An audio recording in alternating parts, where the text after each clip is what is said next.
आज हम डिस्कस करेंगे पीएचपी में डिफरेंट जो कंट्रोल स्ट्रक्चर्स हैं, इसमें स्टेटमेंट ग्रुप्स कैसे की जाती हैं और इसमें कंडीशनल स्टेटमेंट्स क्या हैं और स्विच स्टेटमेंट्स क्या हैं। इसके अलावा while and do while loops को पीएचपी में हम कैसे कोड कर सकते हैं, फॉर लूप्स क्या होते हैं और इसमें एक्सेप्शन और एरर हैंडलिंग कैसे की जाती है।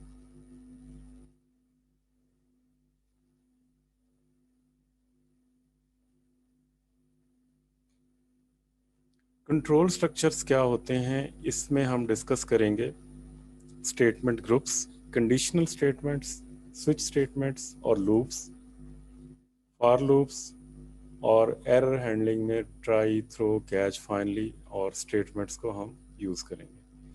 अब ये जो सारे कंट्रोल स्ट्रक्चर्स हैं, इनका सिंटैक्स जो है वो जावा के सिंटैक्स से मिलता जुलता है। इनको हम वन बाय वन डिस्कस करते हैं। एक स्टेटमेंट ग्रुप से क्या मतलब है?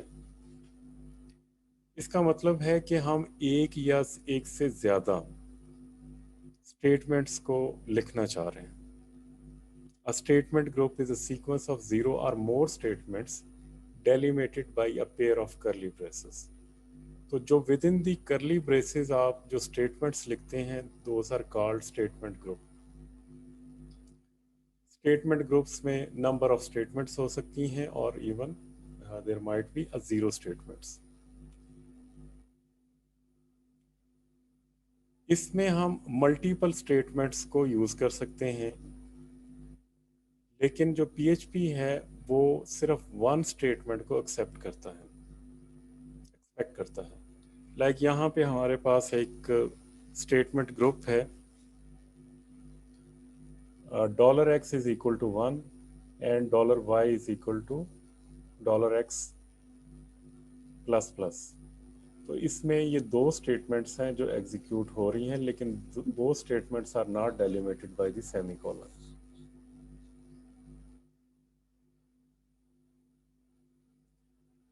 नेक्स्ट है कंडीशनल स्टेटमेंट।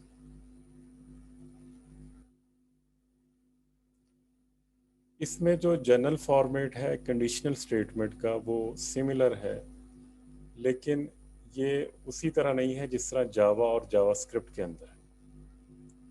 फॉर एग्जांपल हमारे पास एक इफ कंडीशन है, इफ उसके बाद इनक्लोज्ड ब्रैकेट में कंडीशन और उसके बाद statement, then we have else if condition और स्टेटमेंट। तो इसमें एल्स इफ भी यूज करते हैं और उसके बाद अगेन हम एल्स स्टेटमेंट यूज कर सकते हैं। इसमें जो एल्स इफ क्लास है दिस इज ऑप्शनल, और जो एल्स इफ है वो एक से ज़्यादा बार भी हम यूज़ कर सकते हैं। लाइक ये जो एल्स इफ क्लॉज है, इसको या तो हम यूज़ ना करें और maybe we can repeat, एक से ज़्यादा बार हम इसको यूज़ कर लें। जो एल्स इफ क्लॉज है this is instead of elif और एल्स इफ। जो एल्स क्लॉज है ये भी ऑप्शनल है, लेकिन इसको आप एक से ज़्यादा बार यूज़ नहीं कर सकते। तो ये जनरल स्ट्रक्चर है कंडीशनल स्टेटमेंट का कि आप इफ़ कंडीशन के बाद number of else if conditional conditions जो है यूज़ कर सकते हैं, बट दिस इज़ ऑप्शनल। आप इसको नहीं भी यूज़ कर सकते। एल्स जो क्लास है ये भी ऑप्शनल है, लेकिन आप इसको एक से ज़्यादा बार यूज़ नहीं कर सकते। करली ब्रेसेस जो हैं वो यूज़ करते हैं ग्रुप ऑफ स्टेटमेंट्स को। तो अगर आप ग्रुप ऑफ स्टेटमेंट्स को किसी और तरीके से करना चाह रहे हैं तो यहाँ पे एक कॉलन साइन है जिसके साथ आप एंड इफ लगाएं तो ये करली ब्रेसेस का ही काम करते हैं। बजाय यहाँ पे आप करली ब्रेसेस प्लेस करें और यहाँ पे इसको एंड करें, तो उसके बजाय ये कॉलन और एंड इफ अगर इसको आप टाइप कर दें तो ये जो है करली ब्रेसेस का ही काम करेगा। तो इसको आप यूज़ कर सकते हैं।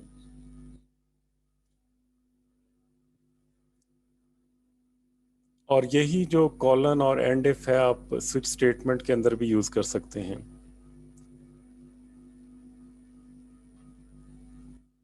तो लेकिन जब आप इसमें बहुत ज़्यादा नेस्टेड स्ट्रक्चर्स को यूज़ करते हैं तो फिर इस तरह का जो कोड है उसको पार्स करना जो पीएचपी इंजन के लिए वो डिफ़िकल्ट होता है, तो इसके लिए बेहतर प्रैक्टिस यही है कि इसको अवॉइड किया जाए।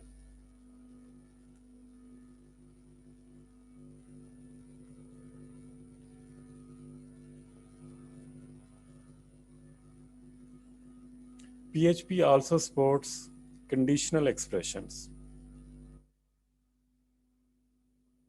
तो कंडीशनल एक्सप्रेशंस में आप फर्स्ट कंडीशन जो होती है उसको टाइप करते हैं, उसके बाद क्वेश्चन मार्क। तो अगर ट्रू के केस में ये वाला जो एक्सप्रेशन है ये एग्जीक्यूट होगा, और अगर फॉल्स है तो ये वाला एक्सप्रेशन जो है वो एग्जीक्यूट होगा।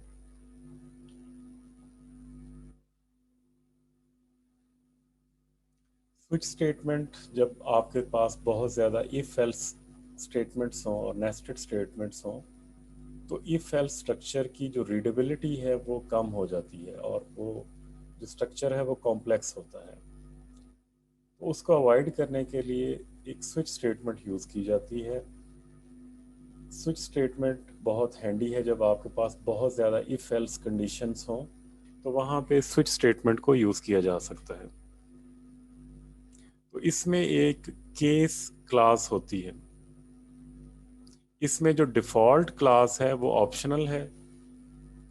इसमें आप नंबर ऑफ केसेस को अप्लाई कर सकते हैं और हर केस के अगेंस्ट एक एक्सप्रेशन होता है। अगर वो एक्सप्रेशन ट्रू हो तो उसके बाद जो फॉलोइंग स्टेटमेंट्स होती हैं या ग्रुप ऑफ स्टेटमेंट्स होती हैं वो एग्जीक्यूट होती हैं। अगर ये केस या एक्सप्रेशन ट्रू नहीं होता तो ये इग्नोर हो जाता है और जो नेक्स्ट जो है केस वो एवेलुएट होता है। अगर नेक्स्ट केस जो है वो ट्रू होता है तो फिर उसमें जो ग्रुप स्टेटमेंट्स हैं वो एग्जीक्यूट होंगी और स्विच ब्रेक हो जाएगा। अगर कोई भी केस या कोई भी एक्सप्रेशन ट्रू या मैच नहीं होता तो उसके बाद डिफ़ॉल्ट केस है जो कि ऑप्शनल है। ना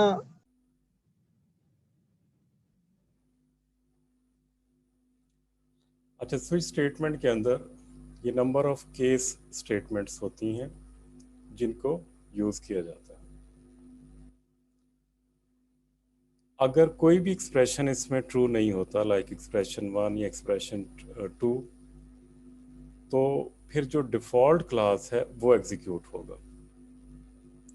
ब्रेक का मतलब है, ब्रेक इज़ अ कीवर्ड कि it will break out of the switch statement. अगर क्लास के अंदर ब्रेक कमांड ना हो तो जो आपकी एग्जीक्यूशन है it will move to the next class.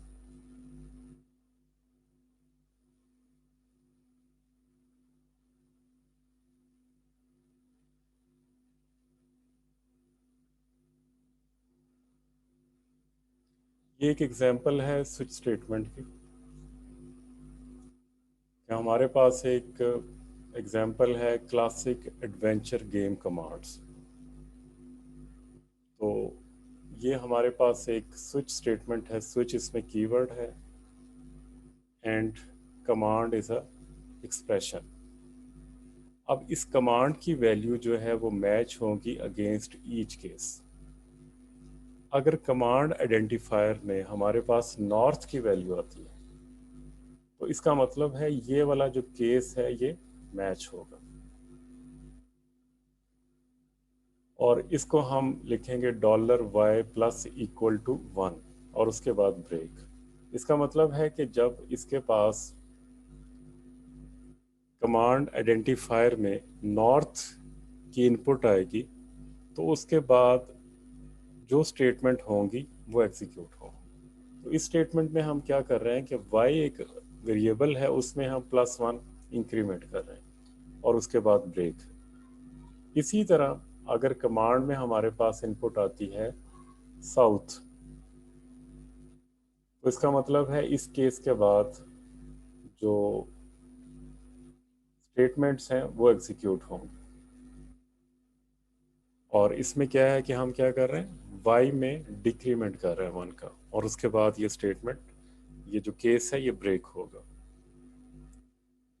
इसी तरह फिर नेक्स्ट जो है केस है वेस्ट का। तो कमांड में जब वेस्ट की इनपुट आएगी तो x में डिक्रीमेंट होगा और स्विच स्टेटमेंट से ये एग्जिट कर जाएगा। और इसी तरह फिर केस में अगर ईस्ट की वैल्यू मैच होती है तो x इंक्रीमेंट होगा और ये जो स्टेटमेंट्स हैं ये ब्रेक हो जाएंगे। और अगर केस में सर्च आता है, कमांड की जो वैल्यू है वो सर्च है, तो फिर क्या होगा, if x is equal to 5 and y is equal to 3, तो हम केस के अंदर भी इफ एल्स क्लास को एम्बेड कर सकते हैं। If x is equal to 5 and y is equal to 3, echo found a treasure, else nothing here, और ब्रेक।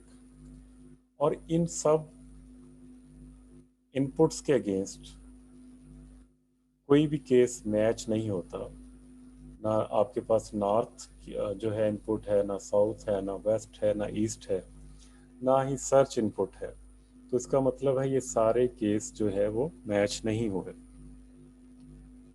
तो जब ये सारे केस मैच नहीं होंगे तो फिर जो डिफ़ॉल्ट केस होगा उसमें जो भी स्टेटमेंट्स होंगी वो एग्जीक्यूट होंगी। लाइक इनमें से कोई भी अगर केस मैच नहीं होता तो फिर जो डिफ़ॉल्ट स्टेटमेंट है वो मैच होगी। तो डिफ़ॉल्ट क्या है इसमें, नॉट अ वैलिड कमांड। तो इसका मतलब है कि यूज़र ने जो इनपुट की है वो कोई भी कीवर्ड नहीं है, कोई भी कमांड नहीं है, तो आप इसलिए ये मैसेज डिस्प्ले कर सकते हैं।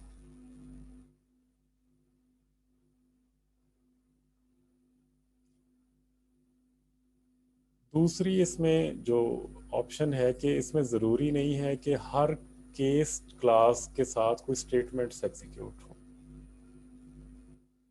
लाइक केस 1 है, ये मैच करता है, या केस 3 है, 5 है, तो ये जितने भी केसेस होंगे 1, 3, 5, 7, 8, 10 या 12, ये क्या है, actually these are the month.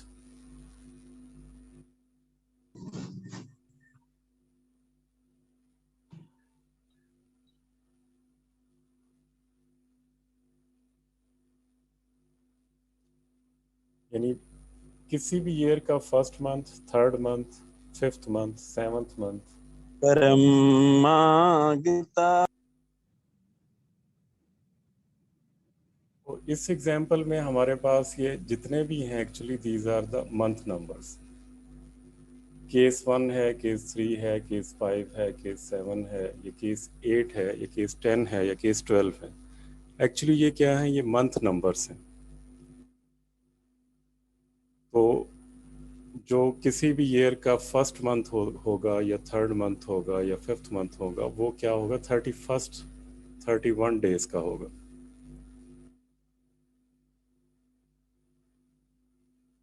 तो अगर इनमें से कोई भी जो इनपुट है मंथ नंबर है वो मैच करता है तो इसका मतलब है उस मंथ में 31 डेज हैं। तो वो स्टेटमेंट मैच होगी और ये उसके बाद स्विच स्टेटमेंट ब्रेक हो जाएगी। केस 4 में हमारे पास केस 4 है, केस 6 है, केस 9 है, या केस 11 है। इसका मतलब है कि ये जो मंथ नंबर हैं केस 4, 6, 9 एंड 11, इन मंथ्स में 30 डेज होते हैं। तो अगर ये मैच होगा तो इसका मतलब है डेज की वैल्यू जो है वो 30 हो जाएगी। तो हमारे पास एक जो मंथ है जो कि सेकंड मंथ है, फरवरी का मंथ, इसमें टोटल नंबर ऑफ डेज जो होते हैं वो 28 है। तो अगर केस 2 मैच होता है तो डेज को जो वैल्यू असाइन होगी वो 28 होगी, और उसके बाद ये जो स्विच स्टेटमेंट है वो ब्रेक हो जाएगी। अगर इनमें से कोई भी केस मैच नहीं होता तो डिफ़ॉल्ट जो डेज हैं वो क्या हो जाएंगे, ज़ीरो, और उसके बाद जो है आपका जो स्विच स्टेटमेंट है वो उससे वो एग्जिट कर जाएगा। तो इस तरह आप नंबर ऑफ वेज में स्विच स्टेटमेंट को यूज़ कर सकते हैं in PHP।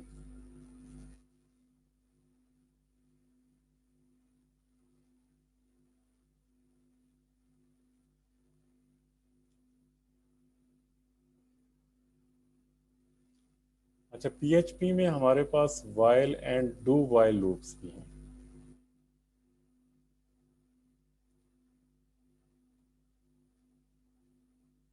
While loops and do while loops का जो स्ट्रक्चर है वो इस तरह है कि हम वाइल में कंडीशन पहले राइट करते हैं, उसके बाद statement.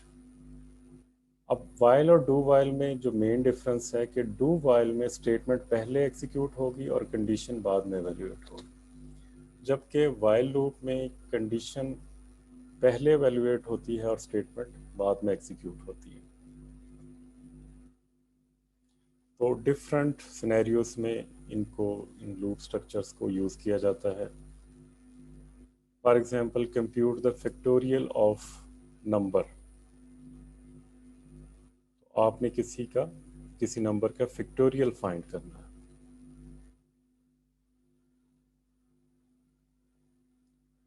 Factorial is equal to 1। तो ये हमने एक असाइनमेंट की है, एक फैक्टोरियल आइडेंटिफायर है, उसको 1 की वैल्यू असाइन की है। और डू में ये स्टेटमेंट हम कंडीशन को एवेल्युएट करने से पहले एग्जीक्यूट करना चाह रहे हैं।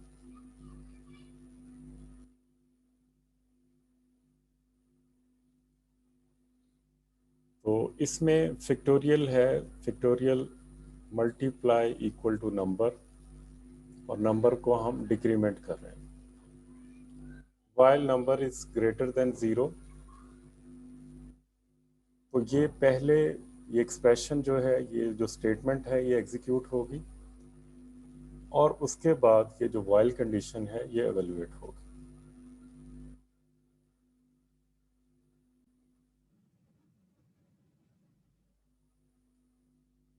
नेक्स्ट है फॉर लूप। फॉर लूप में हम क्या करते हैं कि इसके जो कंडीशन स्ट्रक्चर है उसी में इनिशियलाइजेशन होती है, टेस्ट होता है और इंक्रीमेंट होता है। तो ये सेम स्ट्रक्चर है जो कि जावा में भी यही सेम स्ट्रक्चर यूज़ होता है। PHP में जो इनिशियलाइजेशन है या इंक्रीमेंट है, इसमें एक से ज़्यादा स्टेटमेंट्स को आप यूज़ कर सकते हैं, और जो ज़्यादा जो स्टेटमेंट्स होंगी उसमें आप कॉमा लगा के उनको सेपरेट कर सकते हैं। फॉर एग्जांपल, हमारे पास ये इनिशियलाइजेशन ब्लॉक है,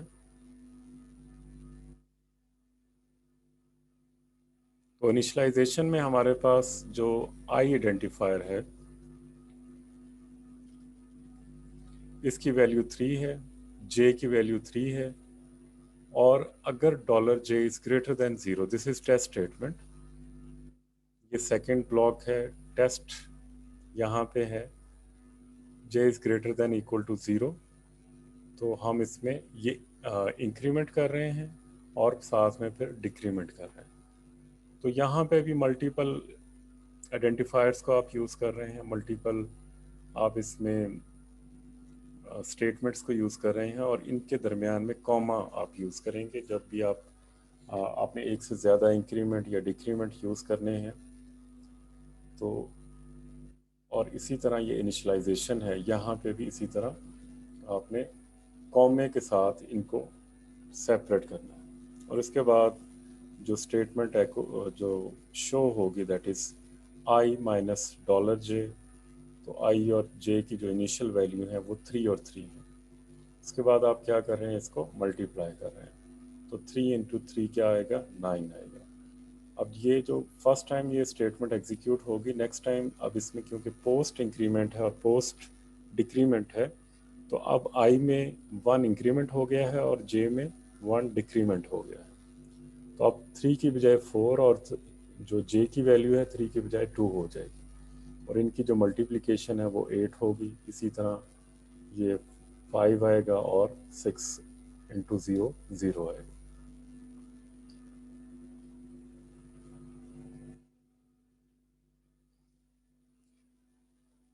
जो ब्रेक कमांड है इनको भी वाइल डू वाइल में हम यूज़ कर सकते हैं और फॉर लूप्स के अंदर भी इसको यूज़ कर सकते हैं।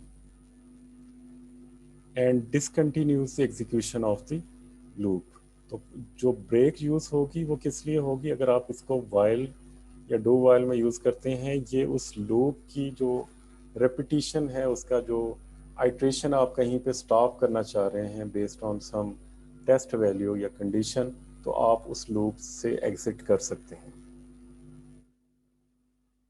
फॉर एग्जांपल यहाँ पे हमारे पास है value is equal to array shift data,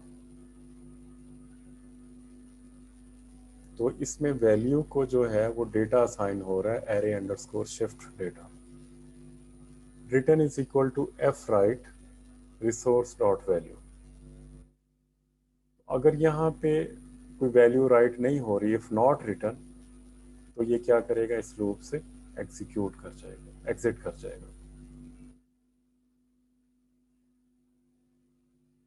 break के अपोजिट जो कंटिन्यू कमांड है, it will stop the execution of the current iteration of a loop and moves the execution to the next iteration. Like आप एक iteration कर रहे हैं और किसी स्पेसिफिक आइट्रेशन के ऊपर आप उसको इग्नोर करना चाह रहे हैं, किसी स्पेसिफिक आइट्रेशन को, तो क्या होगा, कंटिन्यू कमांड यूज़ होगी। कंटिन्यू कमांड से क्या होगा कि जो स्पेसिफिक आइट्रेशन है उसको आप इग्नोर करेंगे और नेक्स्ट आइट्रेशन पे मूव कर जाएंगे। फॉर एग्जांपल हमारे पास इस केस में है x इज इक्वल टू -2 और $x less than equal to 2, और यहाँ पे x का इंक्रीमेंट होगा। If x is equal to 0 continue, यानी कि x की वैल्यू जब 0 होगी तो इस आइट्रेशन को इग्नोर कर देंगे और नेक्स्ट आइट्रेशन पे मूव कर जाएंगे। तो print F 10 2d $x 10 divided by x, तो 10 divided by -2 is equal to -5। इसी तरह 10 divided by -1 is equal to -10। तो इस तरह जहाँ पे भी अगर कहीं पे भी ये वैल्यू 0 आती है तो उसकी वो जो स्टेटमेंट है वो इग्नोर होगी और नेक्स्ट आइट्रेशन पे ये मूव हो जाएगा। और एरर्स में डिफरेंस है। PHP 7 के अंदर ये दोनों जो सब क्लासेस हैं थ्रोएबल की, लेकिन PHP में ऐसा नहीं है। PHP 5 के अंदर इसमें डिफरेंस है। PHP 7 के अंदर जो एक्सेप्शन और एरर्स हैं ये दोनों सब क्लासेस हैं थ्रोएबल की, और इसमें जो हमारे पास एक ट्राई कैच स्टेटमेंट होती है जिसके ज़रिए हम एक्सेप्शन हैंडलिंग करते हैं थ्रू थ्रोएबल। PHP 5.5 के अंदर एक फाइनली क्लास भी है जिसको हम ऐड कर सकते हैं। फॉर एग्जांपल ट्राई जो है वो स्टेटमेंट्स हैं जिनमें एरर आ सकता है।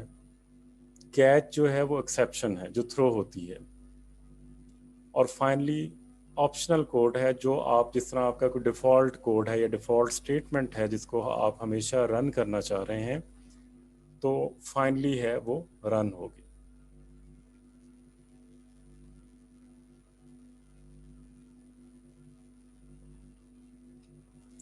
तो एक्सेप्शन क्या होती है, PHP 5 के अंदर एक ऑब्जेक्ट ओरिएंटेड वे है जिसके ज़रिए हम एरर्स को हैंडल कर सकते हैं। एक्सेप्शन हैंडलिंग जो है वो यूज़ होती है जिसके ज़रिए हम जो नॉर्मल फ्लो है कोड का उसको हम जो है वो स्पेसिफाई कर सकते हैं। अगर कोई कंडीशन अगर होती है तो वो जो कंडीशन अगर होती है दैट इज़ कॉल्ड एक्सेप्शन। अगर आप कोड रन कर रहे हैं और कोई स्पेसिफिक कंडीशन उसमें आ जाती है, लाइक डिविजिबल बाई ज़ीरो, आपका कोड है उसमें ये कंडीशन आ जाती है कि डिवाइडेड बाई ज़ीरो आ जाता है, तो ये एक स्पेसिफिक कंडीशन है। तो इस कंडीशन के अगेंस्ट आप जो नॉर्मल फ्लो है कोड का उसको चेंज करना चाह रहे हैं, इसको एक्सेप्शन कहते हैं। तो this is what normally happens when an exception is triggered. उसमें क्या होता है कि जो करंट कोड स्टेट है उसको सेव कर लिया जाता है, जो वो कोड एग्जीक्यूशन होगी वो एक pre defined custom exception handler जो फंक्शन है उसके थ्रू एग्जीक्यूट होगा। अब ये डिपेंड करता है सिचुएशन के ऊपर कि जो हैंडलर है वो एग्जीक्यूशन को रिज्यूम करे अगर कोई जो एक्सेप्शन है वो क्रिटिकल नहीं है, या फिर वो टर्मिनेट कर दे और जो कोड की एग्जीक्यूशन है कहीं और से किसी और कोड ब्लॉक से स्टार्ट कर दे। तो ये तीन तरह की इसमें कंडीशन होती है कि जब भी आपकी एक्सेप्शन थ्रो होगी तो जो एक्सेप्शन हैंडलर है या तो वो स्क्रिप्ट को स्टॉप कर दे, या उसको स्क्रिप्ट को रिज्यूम करे, या फिर क्या करे कि कहीं कहीं और से किसी और कोड ब्लॉक को एग्जीक्यूट कर दे।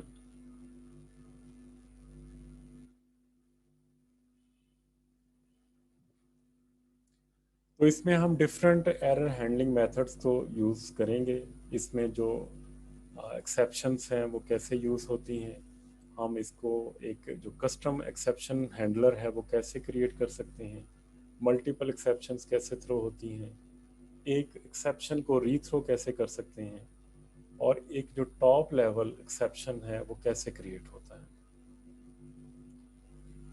इसमें जो एक्सेप्शंस हैं ये उस वक्त यूज़ होनी चाहिए जब कोई एरर कंडीशन अगर होती है, और these exceptions should not be used to jump to another place in the code at a specified point. PHP में जो एरर हैंडलिंग कीवर्ड्स हैं वो ट्राई, थ्रो, कैच और फाइनली है।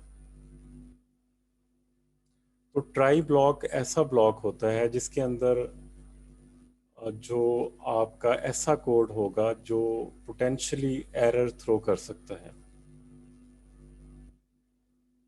तो ट्राई ब्लॉक के अंदर जितना भी कोड होगा वो एग्जीक्यूट होता है जब तक उसमें कोई एक्सेप्शन थ्रो ना हो।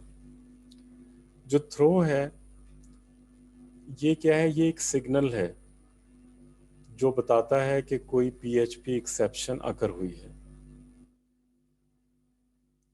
तो जो पीएचपी है वो क्या करेगा, वो एक रन टाइम करेगा, will then try to find a catch statement, कि हर थ्रो के अगेंस्ट कोई कैच स्टेटमेंट होगी जो उस एक्सेप्शन को हैंडल करेगी।